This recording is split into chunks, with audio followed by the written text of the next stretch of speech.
क्या सुबह उठते ही कमर में एक अजीब सी जकड़न महसूस होती है या फिर दिन भर डेस्क पर बैठे बैठे दर्द होने लगता है? अगर ऐसा है तो ये एहसास बहुत ही आम है। कमर दर्द एक जानी पहचानी समस्या है, लेकिन क्या इसका समाधान इतना आसान हो सकता है कि ये हमारी दिनचर्या में सिर्फ 15 मिनट ले? चलिए पता करते हैं कैसे। और ये सिर्फ एक छोटी मोटी दिक्कत नहीं है।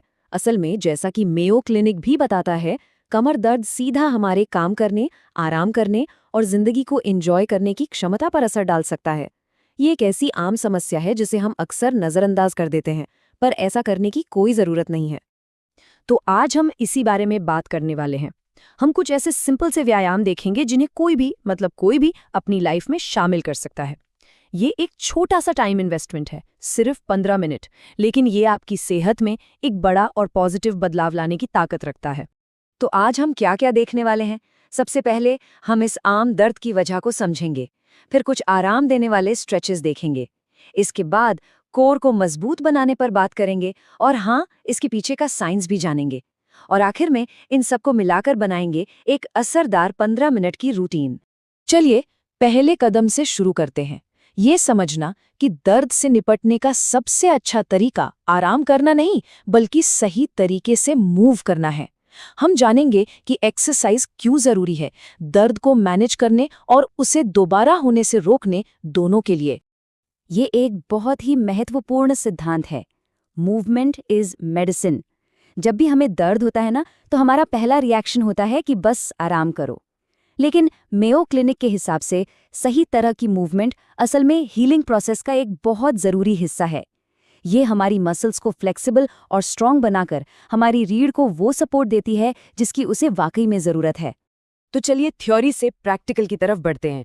ये कुछ बहुत ही सिंपल और लो इम्पैक्ट मूवमेंट्स हैं। ये न सिर्फ आपको तुरंत राहत देंगे, बल्कि एक्सरसाइज करने का कॉन्फिडेंस भी बढ़ाएंगे। तो हमारा पहला व्यायाम है नी टू चेस्ट स्ट्रेच। ये पीठ के निचले हिस्से का जो तनाव होता है ना, उसे कम करने के लिए एक क्लासिक और बेहद असरदार एक्सरसाइज है। जैसा कि आप इस इन्फोग्राफिक में देख सकते हैं, इसकी शुरुआत होती है पीठ के बल लेटकर, घुटने मुड़े हुए और पैर जमीन पर एकदम फ्लैट, और यहीं से एक घुटने को आराम से छाती की तरफ खींचा जाता है। अब इसका तरीका समझते हैं। पीठ के बल लेटने के बाद एक घुटने को छाती की तरफ खींचना है। देखिए, सबसे ज़रूरी बात यह है कि पेट की मसल्स को टाइट करके अपनी रीढ़ को ज़मीन से सटाकर रखें।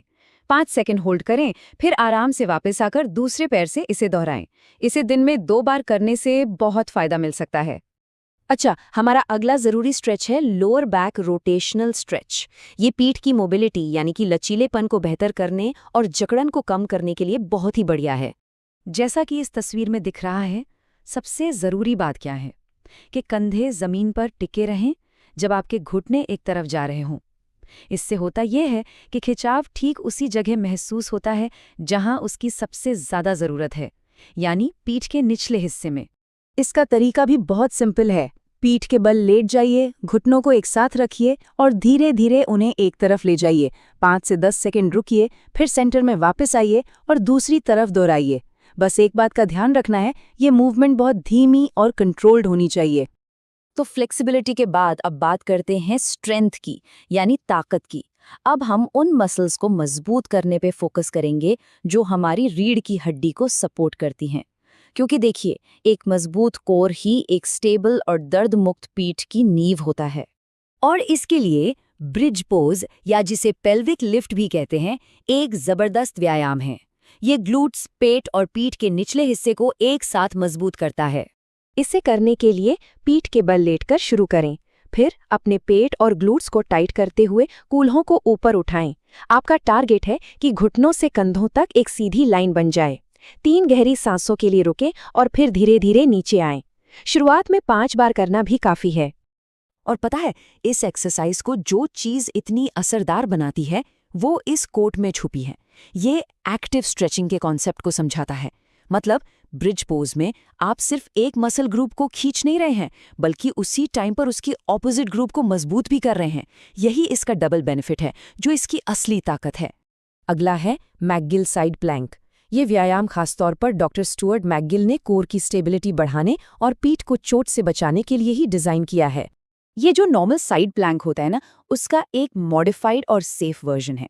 कोहनियों और मुड़े हुए घुटनों पर बैलेंस बनाते हुए अपने कोर को टाइट करें और कूल्हों को ऊपर उठाएं।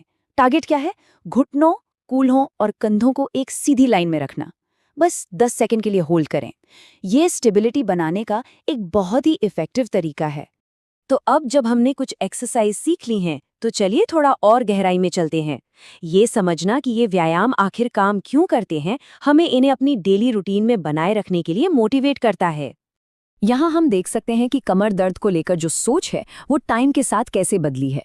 पहले विलियम्स का जो सिद्धांत था वो आगे झुकने पर जोर देता था, ये मानकर कि इससे डिस्क पर प्रेशर कम होता है। लेकिन अब डॉक्टर मैकगिल का जो मॉडर्न अप्रोच है वो कोर की स्टेबिलिटी पर फोकस करता है। उनका मानना है कि एक मजबूत और स्थिर कोर हमारी रीढ़ को हर तरह की मूवमेंट के दौरान सेफ रखता है, और हमारी जो ये 15 मिनट की रूटीन है वो इसी स्टेबिलिटी फोकस सोच पर बेस्ड है। तो चलिए अब सारी चीज़ों को एक साथ लाते हैं। हमने जो कुछ भी सीखा है उसे अब एक प्रैक्टिकल डेली रूटीन में बदलने का टाइम आ गया है। लेकिन रूटीन पर जाने से पहले एक बहुत ज़रूरी सेफ्टी वार्निंग। ये रूटीन किसी भी तरह से मेडिकल सलाह का विकल्प नहीं है। अगर आपको ब्लैडर की प्रॉब्लम, सुन्नपन या फिर बहुत तेज लगातार दर्द जैसे लक्षण है तो प्रोफेशनल हेल्थ केयर लेना बहुत ज़रूरी है। और ये रही वो 15 मिनट की रूटीन। ये टेबल सब कुछ एकदम आसान बना देती है। कौन सा व्यायाम, कितनी देर और कितनी बार करना है। ये सिंपल है, इफेक्टिव है और इसे सुबह या शाम की रूटीन में आसानी से फिट किया जा सकता है। याद रखें, सबसे ज़रूरी चीज़ है कंसिस्टेंसी। तो इस विश्लेषण को एक सवाल के साथ खत्म करते हैं। हो सकता है कि पूरी रूटीन एक साथ शुरू करना थोड़ा मुश्किल लगे, पर क्यों ना कल से सिर्फ एक व्यायाम से शुरुआत की जाए। एक छोटा सा कदम भी एक लंबी और हेल्दी जर्नी की शुरुआत हो सकता है। अब यह फैसला तो हर किसी का अपना है।